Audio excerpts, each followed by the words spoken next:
Salarié en entreprise depuis 15 ans, Ludovic, mon invité d'aujourd'hui, passe par plusieurs métiers dans lesquels il s'ennuie très rapidement à chaque fois. Son besoin de liberté l'amène à enfin donner naissance à son idée de projet professionnel qu'il avait en tête depuis plus de 10 ans. Et début 2020, il crée sa propre entreprise qu'il développe en parallèle de son job principal. Ludovic, qui fait partie du groupe Facebook Cameo, a un profil de généraliste et se définit comme un multispécialiste. Durant ce podcast, il témoigne de son cheminement, ses motivations, ses peurs et ses envies. Et surtout, comment il a réussi à apprivoiser son profil de multipotentiel pour se lancer dans la création de sa propre activité. Je suis Jordan et vous écoutez Et toi tu fais quoi dans la vie, le podcast des slashers multipotentiels et profils atypiques. Salut Ludovic. Salut Jordan. Ça va bien? Bah écoute, ça va bien et toi? Ouais. Bah super. Je vais t'inviter à te présenter pour les personnes qui ne te connaissent pas, pour les auditeurs du podcast. Ok, Ludovic Renzi. Je suis en entreprise depuis 15 ans en fait et j'ai commencé il y a quelques mois à développer une activité en parallèle parce que je voudrais me convertir dans le métier de formateur. Ouais, et c'est quoi cette activité? Formateur en quoi? Formateur, en fait, j'aimerais travailler sur tout ce qui est compétences transversales, démarche transversale. L'idée, moi, c'est je suis un généraliste. En fait, je suis capable d'intervenir sur toutes les thématiques de l'entreprise et j'ai eu à mettre en place des démarches qui sont assez transverses et c'est d'apporter ça aux autres avec en plus ce qui est mon entreprise s'appelle en fait Développez-vous parce que je crois beaucoup à ça, au fait d'être capable de prendre du recul sur une situation, de la faire évoluer et de développer ses compétences pour pouvoir transformer la situation. Donc c'est vraiment ça que j'ai envie d'apporter dans mes formations en fait. Ouais, qu'est-ce qui a été l'élément déclencheur à cette envie de créer? Ça fait 10 ans, je pense. Et il n'y a pas eu un élément déclencheur, mais c'est toutes les fois en fait en entreprise où à un moment il y a quelque chose qui se passe pas comme tu le voudrais et tu as beau faire ton mieux et tu te prends une claque, tu comprends pas pourquoi. Et puis ça te mine le moral et tu repars. Et puis il y a un jour où je me suis dit j'arriverai plus à repartir. Donc je me suis inscrit pour faire un bilan de compétences et en fait pendant le bilan de compétences, est ressorti ce que je savais déjà mais que je voulais pas voir, c'est que j'étais plus fait pour faire le métier que je fais actuellement. Et ça m'a fait un électrochoc en fait. Quand ça fait 15 ans que vous faites le même métier et qu'on vous dit que vous n'êtes pas fait pour faire ça, ça fait tout drôle. Ouais. Et c'est à ce moment-là que j'ai commencé à me mettre en mouvement et puis à construire mon projet entreprise. Ouais. D'accord. Et ce métier-là, ton métier principal, c'est quoi? Je suis contrôleur interne. C'est celui qui est chargé de faire respecter les procédures, les écrire et les faire respecter. D'accord, ok. Donc, est-ce que tu abordes aussi la question des RGPD, ouais? J'aborde aussi la question du RGPD. Je suis aussi délégué à la protection des données et je m'occupe aussi de la lutte contre la corruption. C'est vrai que c'est ce que je dis. Je suis un des rares slashers à l'intérieur de mon entreprise en fait. Quand je me présente, j'ai déjà plusieurs slash dans mon nom.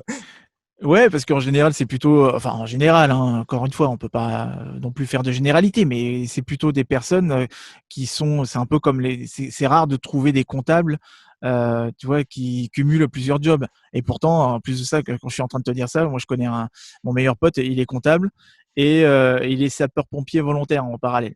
Donc finalement, ouais, c'est un mauvais exemple que ce que j'allais te donner, ouais.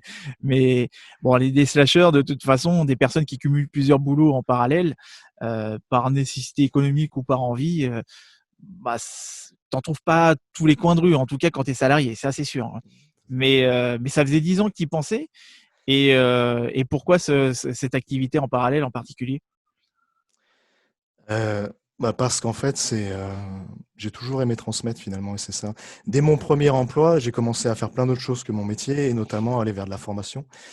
Et ça m'a plu. Et puis quand j'ai vu que derrière ça permettait aux personnes de progresser, j'ai trouvé ça super. Donc c'est vrai que les premières fois où j'ai vraiment eu envie de changer de métier, je me suis dit je vais être formateur. Sauf qu'à l'époque, j'ai pas pu. J'ai fait une demande au CIF, congé de formation, qui avait été refusée. Quand j'en ai parlé à mon employeur, il m'avait limite insulté en me disant que j'étais nul et que je pourrais jamais faire ce métier-là. Et du coup, Super, sympa. ça aide à démarrer en fait. Ouais. Et j'avais mes enfants. En fait, il y a aussi ce déclencheur-là. C'est vrai que j'ai beaucoup changé de vision quand mon fils est arrivé. Et je me suis dit, putain, mais je me vois pas faire ça toute ma vie, c'est impossible, quoi. Et c'est là que j'ai commencé à vouloir bouger. Mais du coup, après, c'est pas aussi facile de bouger quand tu as des enfants, quand tu es dans cette situation-là. C'est pour ça que je pense que ça a pris autant de temps, quoi. Parce que finalement, quand j'ai vu que ce que j'essayais de lancer, ça s'était refusé ou je pouvais pas y arriver, et je me voyais pas me lancer avec mon petit. Donc, j'ai plutôt changé d'entreprise pour essayer de voir si ça allait mieux ailleurs, jusqu'au 5e changement où je me suis dit, en fait, ça va toujours pas mieux ailleurs. Ouais, tu t'es dit que il y a un truc qui cloche, quoi. Arrive un moment, tu as beau changer d'environnement de travail, peut-être que c'est pas l'environnement de travail, mais c'est peut-être le fond de la tâche en elle-même, quoi, enfin C'est ça, du c'est cœur de ça, métier, quoi. Mmh. c'est ça, c'est ça. Et tes enfants, est-ce que, tu avais cette envie de te mettre à ton compte avant, d'être père? Ouais. Ou ouais? Ouais, j'ai D'accord. toujours eu enfin, j'adore la liberté et je pense que ça me correspond parfaitement, mais j'ai toujours eu cette envie, mais aussi je suis un peu trouillard sur les bords, donc en fait, ça rassure quand même d'avoir le salariat, on est sûr d'avoir le le salaire à la fin du mois et puis surtout si ça marche pas, bah, on peut s'en prendre au patron, aux collègues, à tout ce qu'on veut, mais c'est pas nous qui sommes responsables. Donc c'est plus facile finalement de l'envisager comme ça. Et c'est vrai que l'envie a toujours été là, mais la peur a toujours été forte. Et puis je me suis dit, bah au moins si je reste là, je suis tranquille, on m'embêtera pas, puis j'arriverai à payer mes factures et tout ira bien, quoi. Ouais et c'est quoi ces peurs que tu avais, vis-à-vis du fait de te lancer, quoi? Bah il y en a plein en fait. C'est la peur de pas être capable. C'est aussi, en fait, c'est toutes les choses que j'avais vues dans mon comportement. Je dis ouais, mais j'ai tendance à me disperser. Donc si je me retrouve tout seul, si j'ai pas de cadre, j'y arriverai pas. J'aurai plus le salaire à la fin du mois et si jamais je me plante, bah, on va venir me le reprocher parce qu'effectivement, ça va être difficile pour assurer les fins de mois. En fait, c'était tout plein d'araignées que je me mettais en tête tout seul.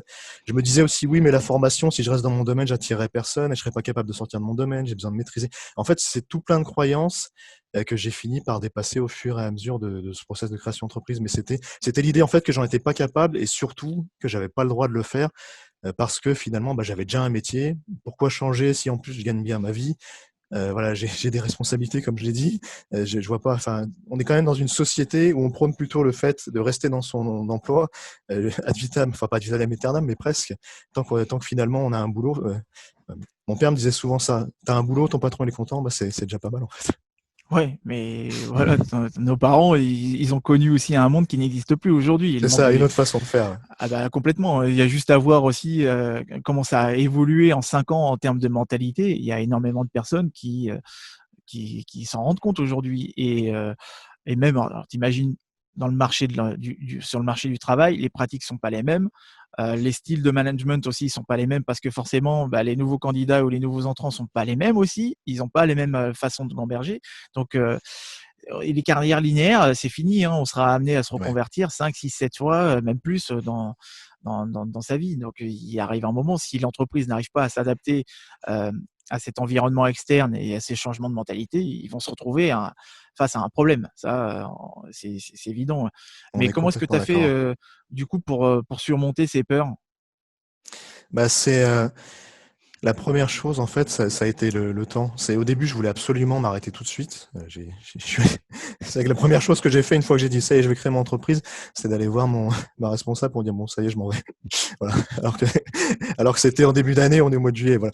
Donc mais j'avais besoin de le dire et en fait, je me suis rendu compte que finalement, c'est vraiment quelque chose qui va prendre du temps. Et il faut que je me donne le temps, en fait, à chaque fois que je me retrouve face à quelque chose qui bloque, d'essayer de le comprendre, d'analyser et puis de pouvoir le dépasser. J'ai aussi beaucoup discuté, j'écris. Donc j'ai écrit quand ça allait vraiment pas, j'écrivais pour sortir un peu, ce qu'il y avait pas ce qu'il y avait à l'intérieur. Et puis je me suis entouré de gens, en fait, que je connais aussi qui sont dans la même situation et on a échangé. Et ça permettait un peu de chacun de dire ses peurs. Et en fait, moi, ça me permet, j'ai besoin de soulager. Une fois que je sors le truc, par rapport à la lecture de ce que renvoie la personne en face, ça me permet aussi de bouger après. Et finalement, c'est de me dire: «Ouais, OK, j'ai le temps. Faut que j'arrête de vouloir faire ça demain. Oui, j'en ai marre. Oui, ça fait longtemps que j'en ai marre. Mais est-ce qu'on est encore à 1 mois, 6 mois près?» Et de prendre le temps, ça permet quand même aussi de faire descendre le soufflet, quoi. J'ai j'ai peut-être voulu à un moment me mettre trop rapidement en difficulté pour dire: «Stop, j'en peux plus, il faut que ça explose», quoi. Mmh, mmh. Ouais, la plupart du temps, on est et ça, je le remarque aussi, chez pas mal de personnes au profil multipotentiel, c'est que on est pressé, tu vois? Quand Ouais, il y a quelque chose, comment dire? Quand tu veux sortir d'un état émotionnel qui te plaît pas forcément actuellement, tu as envie et tu sais, en fait, vers quel état émotionnel, tu as envie d'aller, bah, tu as vite envie de te séparer de ce que tu vis actuellement pour ça pouvoir, et tu fais tout, mais c'est un peu comme si tu faisais moi j'ai tendance à faire l'analogie entre, la création d'entreprise et le jardinage, hein. Tu peux planter une graine et puis le lendemain, bah, voilà, ta graine, elle sera toujours dans la terre, mais, elle aura pas germé, quoi. Tu pourras pas non mmh. plus récolter les fruits de ton labeur. Donc il y a c'est sûr que parfois c'est compliqué et même moi aussi, hein, Au bout de 3 mois, tu vois, je me disais: «J'ai toujours pas de clients, mais qu'est-ce qui se passe?» Et j'ai eu un client après ces 3 mois. D'accord. Mais voilà, après j'en ai eu un autre, voilà, ça s'est enchaîné. Mais quand on m'a dit: «Attends, tu as eu un client au bout de 3 mois?» Bah, c'est plutôt bien, quoi. C'est Je plutôt fais: pas mal. «Bah, ouais», bah, pour moi, c'était pas suffisant, tu vois? Ouais, c'est ça. Je voulais vite sortir la tête du guidon pour me dire: «C'est bon, OK, je me suis prouvé que ce que je faisais, bah, c'était la bonne chose».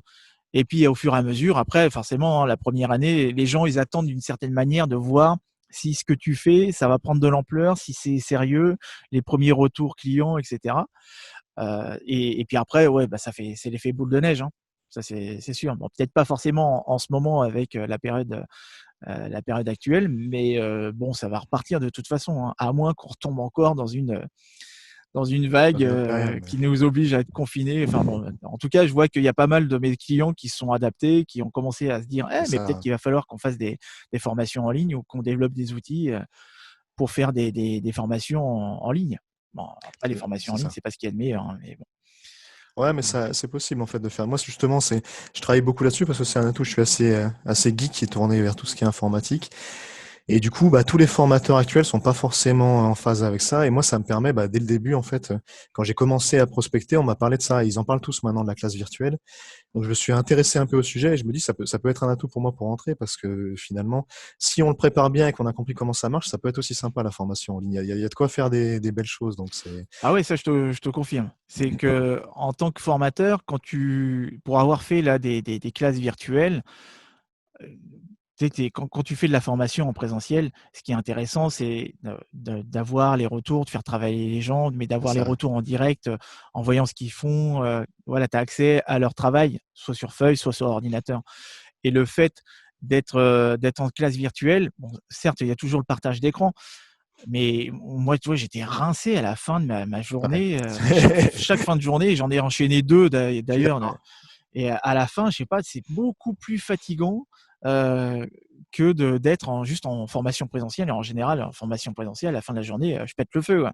Mmh. Mais là, tu es plus, ouais, tu t'entends parler parfois, Tu te c'est sens un peu seul des fois aussi, ouais. ouais, tu te sens un peu seul, parler encore quand tu fais des classes virtuelles en mode formation, ça va parce qu'il y en a qui prennent la parole et cetera. C'est ça, ouais. Mais quand j'ai fait un cours, pour des étudiants, où là tu parles pendant toute une journée tout seul, quoi. C'est tout. C'est ouais, c'est vraiment, pas évident du tout, quoi. Donc ouais, je pense que là, on en est vraiment, qu'au début de tout Tout ce ça au qui est possible balbutiement, de ouais. faire. Ouais, parce que là, on est en train d'utiliser Zoom justement pour faire cette interview, mais j'utilise aussi un autre outil qui s'appelle Blackboard, Mmh mh. qui est pas mal, qui est aussi, ouais, c'est un Zoom, un petit peu amélioré. Mais en termes de possibilités, je pense que les types, pour l'instant, ils ont pas mis le paquet sur tout ce Non, qui est c'est ça, possible de faire. ça va arriver, ouais.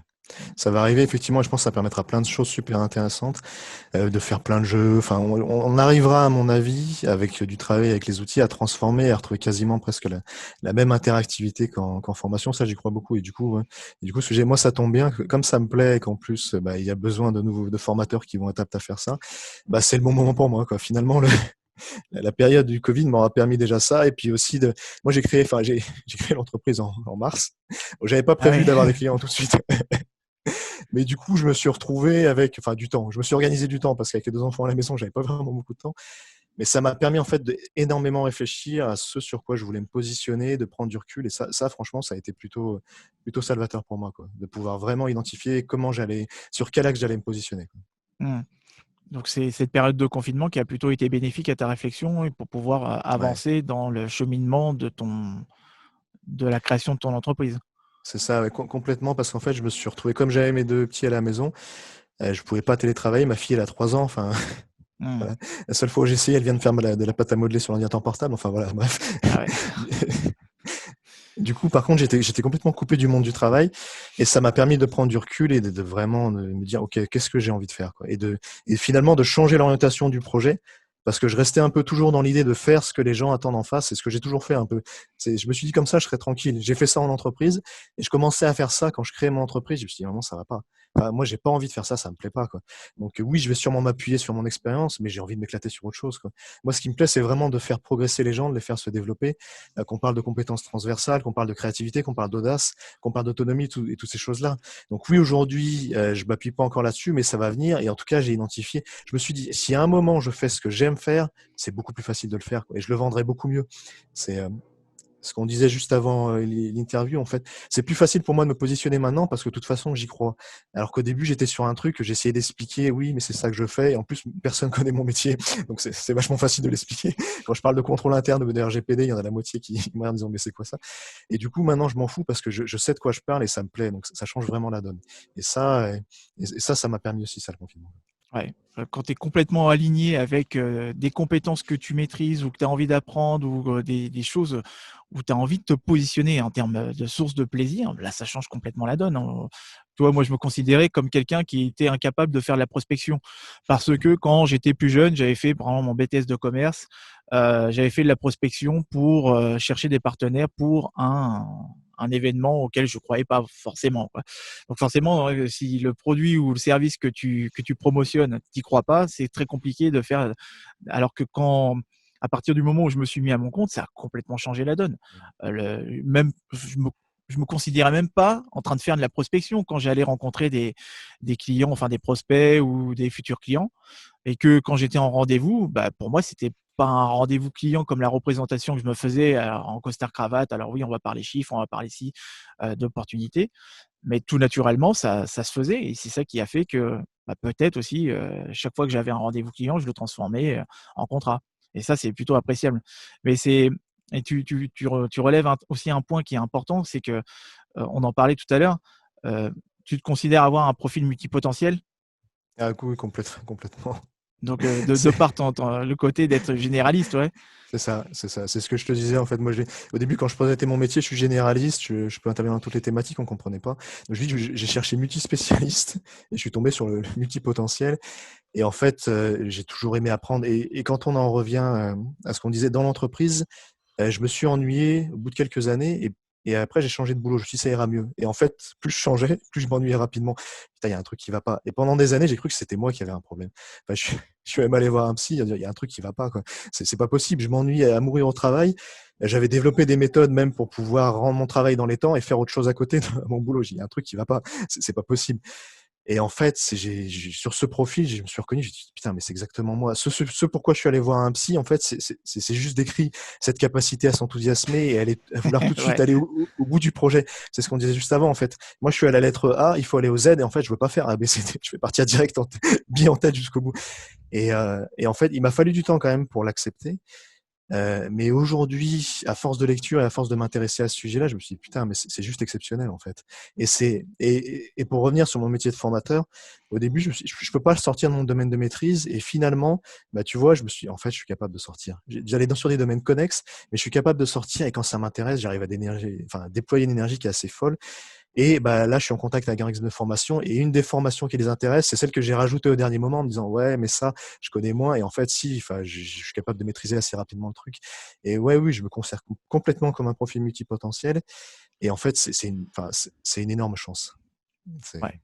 Ouais, ouais, c'est ça. Bah, le fait de travailler, c'est ce qu'on fait avec Julien et Stéphanie à Caméo, c'est d'amener les gens à prendre conscience que c'est pas un frein ou certes, ça a pu être un frein à certains moments, mais parce que ça a été c'est compliqué aussi de savoir exactement ce que tu veux faire, là où tu te considères être bon puisque finalement tu es un peu touche à tout, mais tu t'explores jamais en profondeur certaines choses. Mais quand tu réfléchis en termes de plaisir ou de faire des liens entre, telle chose que pour laquelle tu t'es intéressé et puis une autre et puis et cetera. Moi aussi, hein, je voulais absolument rester dans le côté généraliste. Mais pourquoi? Parce que pour moi, je supportais pas d'être un débutant sur un domaine. Donc, je voulais aussi être sûr de savoir de quoi on parle à chaque fois. Donc, mais tu explores jamais en profondeur. Et le fait de te dire que bah, c'est quand même une force d'être curieux, d'apprendre de nouvelles choses. Et puis, dès qu'il y a quelque chose qui te passionne, oh, bah, tu le fais, tu as des résultats. Bon, certes, après, dès que tu as les premiers résultats, tu te cantonnes à ça et tu cherches pas à te dépasser ou à t'améliorer, et cetera, parce que c'est pas notre objectif, quoi. Mais c'est ça qui est important, c'est de comment est-ce que nous, on va arriver à faire prendre conscience aux gens que c'est une valeur ajoutée et que Voilà. c'est plus un une force et puis c'est plus puissant qu'on le pense, d'être touche à tout plutôt que d'être un expert en quelque chose parce que, ouais, on a une réelle valeur à apporter aux personnes avec qui on travaille. Tu vois? Moi, j'ai travaillé l'année dernière, pourtant moi, mon cœur de métier, c'est l'accompagnement, hein. Et l'année dernière, bah, j'ai travaillé pour un client, sur une vidéo promotionnelle qui fait justement la promotion de leurs ateliers. D'accord. Donc je suis pas certes, je suis créateur de vidéos parce que je fais des vidéos pour ma chaîne YouTube, mais de là à faire, toute une vidéo promotionnelle qui donne suffisamment envie à des gens de s'inscrire à un atelier, tu vois, c'est autre chose aussi, quoi. Mais parce que, la personne avec qui je travaille, elle sait que je fais des vidéos. Elle sait aussi qu'en termes de conception pédagogique, bah, je suis plutôt bon là-dessus et que je sais faire. Donc elle s'est dit: «Bah, voilà, il saura me faire un petit Mmh. scénario, pour la vidéo». Bah, ça m'a permis de pouvoir aussi de me positionner sur ce genre de truc et moi j'ai adoré, faire des vidéos, concevoir un truc, un petit film promotionnel. Ah ça c'est super ça, c'est génial. Mais C'est clair. mais voilà, comment est-ce que tu arrives, à t'approprier ce potentiel-là et à en faire une force et à en être convaincu justement que, ouais, tu as pas peut-être pas un talent particulier, mais tu as le talent de faire pour plusieurs choses en tout cas, quoi. Bah, je pense qu'il faut vraiment transformer sa vision et parce que moi, c'est quand même assez récent, mais enfin, il y a 1 an, tu vois, ma capacité à m'ennuyer, je me disais: «Mais j'ai un problème». Et le fait d'explorer, en fait, je m'étais rendu compte que j'adorais concevoir les grandes lignes, mais dès que j'avais conçu ça, j'avais envie de passer à autre chose. Et au début, quand j'en parlais, enfin, je le vendais assez mal. C'est en gros, au bout d'1 an et demi, je vais m'ennuyer. Donc quand tu parles de ça à un patron, il se dit: «Bon, c'est bon, lui, je vais pas envie de le prendre». Après, j'ai réfléchi, je me dis: «Putain, mais aujourd'hui, quand on voit le nombre de transformations qu'on fait», moi, je m'intéresse beaucoup aussi à la notion de la conduite du changement. Quand on voit le nombre de transformations qu'il y a dans une entreprise, rien que la crise du covid, ce que ça a amené avec le télétravail, est-ce que c'est pas une force d'avoir des profils qui sont capables, du jour au lendemain, de changer de métier? Je m'étais fait cette analyse, je me suis dit: «Putain, mais dans mon entreprise, je suis quasiment capable de faire tous les métiers, en fait, avec une formation, plus ou moins rapide, mais je suis capable, si ça me plaît, d'y aller». Et ça, c'est exceptionnel. Et en fait, il faut juste transformer sa vision et comprendre que finalement, bah, si on change, c'est parce qu'on a trouvé ce qu'on aimait et que nous, on a fini. Sauf qu'en fait, la société, elle, on est vraiment dans une vision de la carrière qui est, si on prend l'entreprise, c'est linéaire, en fait. Tu commences à un métier, puis après, tu deviens responsable d'eux et petit à petit, tu progresses. Mais on voit toujours une progression comme ça. On voit jamais une progression qui peut être comme ça ou explorer différents domaines. Et c'est vrai que quand on parle de multipotentialité ou d'explorateur, bah, il y a pas mal de gens qui te regardent un peu avec des gros yeux comme ça. Mais il y a moyen, une fois que tu en es convaincu, ça change tout. Et en fait, et ce qui est marrant, c'est que, enfin, moi, je me rends compte, mon fils, c'est aussi un petit explorateur. Enfin, il adore faire plein de trucs. Et si nous, déjà, on est capable, quand on remarque ça chez quelqu'un, de lui dire, mais écoute, c'est génial ce que tu sais faire. Ça change tout. Il y a, il y a quand même un poids de la société. Et à mon avis, ça va évoluer quand tu parlais de transformation d'entreprise. Moi, j'y crois beaucoup au fait qu'on va modifier un peu les modes. Enfin, les plus talentueux, les plus créatifs, ils ont tendance généralement à partir faire autre chose, à se reconvertir. Et on les perd dans les entreprises. Et je pense que plus les entreprises arriveront à prendre ce type de profil et à voir comment on peut adapter l'entreprise à ça, c'est plus, enfin, ça deviendra super intéressant. Et à mon avis, demain, on sera aussi slasher en étant peut-être un peu d'entreprise. Moi, j'aimerais qu'on arrive à ça. Aujourd'hui, c'est pas encore possible, mais je pense on y arrivera demain. Et c'est quoi ta perception de la réussite? Franchement, il y a quelques années, j'aurais dit c'était gagner beaucoup d'argent. Et après, je me suis rendu compte qu'en fait, plus j'en avais, plus j'en dépensais, donc ça servait pas à grand chose. Et non, en fait, c'est faire ce que j'aime. C'est vraiment, j'ai tellement pendant des années fait quelque chose que j'aimais pas, qui me rendait pas heureux. Aujourd'hui, j'ai juste envie de faire ce que j'aime. Et je m'en fous, en fait. Enfin, au-delà de faire ce que j'aime, c'est de faire quelque chose dans lequel je crois. Je crois beaucoup au fait d'avoir une espèce, pas une mission de vie, mais en tout cas quelque chose qui te porte. Et moi, j'ai envie de laisser une trace d'une certaine manière, je sais pas si c'est le bon mot, mais voilà. Et de me dire que si un jour j'ai pu faire progresser telle personne ou apporter ça, et ben là, j'aurais réussi ce que j'aime, quoi. Et c'est vraiment laisser une trace. C'est aussi d'apporter ça à mes enfants, de leur parler toutes ces valeurs, enfin, de ce que j'ai pu parler. Et c'est vraiment ça. Le reste, je m'en fous, en fait. Enfin, en entreprise, on entend beaucoup parler d'augmentation, d'argent, toutes ces choses-là, de réussite, d'être juste au-dessus. Et je me rends compte qu'en fait, bah, plus tu montes et plus tu as l'impression que les gens, ils en peuvent plus parce qu'ils sont sur des niveaux de métier, on leur demande un truc exceptionnel à faire et ils sont à la limite du craquage. Et en fait, je me dis, bah, moi, je m'en fous. Je préfère en faire moins, mais faire plein de choses qui me plaisent. Et finalement, c'est ça le plus important. C'est vraiment ça. Et c'est vraiment ça vers quoi je veux aller. Et comment est-ce que tu vois ton avenir professionnel? Ouais, ça fait très Oh, recrutement, hein, ça. Hein, ça fait des... ça fait tu très. vois, et Où c'est est-ce qu'on pareil. vous voyez dans 5 ans? Il y a quelques années, tu vois, j'aurais préparé la question en disant, ah, attends, il faut que je réponde ça parce que ça va leur plaire et leur dire que je vais surtout pas faire autre chose. Et ben, écoute, franchement, je vais me lancer dans ce projet de reconversion. Je vais essayer de le développer pour pouvoir en vivre à plein temps. Et après, quand j'aurai envie de faire autre chose, et ben, je ferai autre chose. Et j'en ai aucune idée. Et si ça marche pas, ben, je ferai autre chose aussi. En fait, c'est sincèrement, c'est d'explorer ce que j'aime. Et je me suis dit, c'est l'aspect du profil multipotentiel. J'ai fini par comprendre que je serais capable de changer et même s'il faut que je devienne, enfin, je sais pas, si j'ouvre un camion de pizza, bah, je pense que je m'éclaterai aussi. Je trouverai quelque chose qui me plaît, je le ferai. Et finalement, je sais juste ce que je vais faire pendant 2-3 ans. Et puis après, on verra. Et encore, ça peut changer en cours de route aussi. Mais comment dire? Aujourd'hui, je me pose plus la question, en fait. J'ai envie de faire ce Mmh. qui me plaît. C'est vraiment ça qui a changé. Mmh. Ouais, tu as envie de faire ce qui te plaît. Ouais, Bah, c'est j'ai le plus, trop, c'est le plus important, hein, je finalement. suis trop resté dans ce costume, en fait, où en gros, je faisais quelque chose. Enfin, je dis toujours, moi, ça c'est moi avant de rentrer dans l'entreprise. Et puis quand je rentre dans l'entreprise, en fait, ça c'est 100%. Et voilà, 10%. Ça se réduit à ça. Je rentre dans mon costume qui est tout étriqué, et puis finalement, je donne aux autres ce qu'ils attendent en termes de compétences, mais sauf que je m'éclate pas du tout. Et quand tu as fait ça trop longtemps, bah, il y a un moment où le costume, il va plus, quoi. Et tu as envie de faire ce que tu aimes, et c'est vraiment ça. Mmh mh. Ouais, tu es souvent amené à te remettre en question et puis à porter ton attention sur plus tu vois, on est quand même un profil qui a des difficultés, enfin, des difficultés, en tout cas, l'affect est très présent. Le côté émotionnel est très présent dans tout ce qu'on fait, ouais. et Complètement. et que, moi, je sais très bien que dans peut-être 3, 4 ans, 5 ans, ça se trouve, je ferai autre chose, hein. Déjà le fait de me dire que, bah, tu m'aurais dit il y a 2 ans, j'interviendrais dans une université ou dans une école pour aider des piou-pious à monter leur projet ou à trouver leur contrat d'alternance ou à même faire des cours, à former des futurs DRH. Ouais, OK, mais je t'aurais demandé: «Ouais, mais qu'est-ce qui s'est passé, quoi?» Et ben, au fur et à mesure, tu fais des rencontres, tu découvres tel truc. Ah ouais, tiens, ça me parle plus, ça me branche plus, ça me fait plus vibrer. C'est ça, j'ai envie de me positionner là-dessus, et cetera. Et ça change complètement la donne, quoi. Et est-ce que tu penses que ce profil multipotentiel, dont on a déjà un petit peu parlé tout à l'heure, mais est-ce que tu penses que ce profil multipotentiel arrivera un jour à trouver sa place dans le monde de l'entreprise? Ouais, j'y crois complètement. Parce que, enfin, après, voilà, comme je dis, les gens qui sont en entreprise, c'est vrai que quand je discute avec d'autres multipotentiels, souvent, ils veulent plus trop entendre parler de l'entreprise, ceux qui se sont reconvertis en tout cas, parce que c'était juste invivable pour eux. Quand quelqu'un qui adore explorer, qui a une tolérance à l'ennui qui est proche du zéro, quand tu lui demandes de faire tous les jours la même chose, il tient pas longtemps.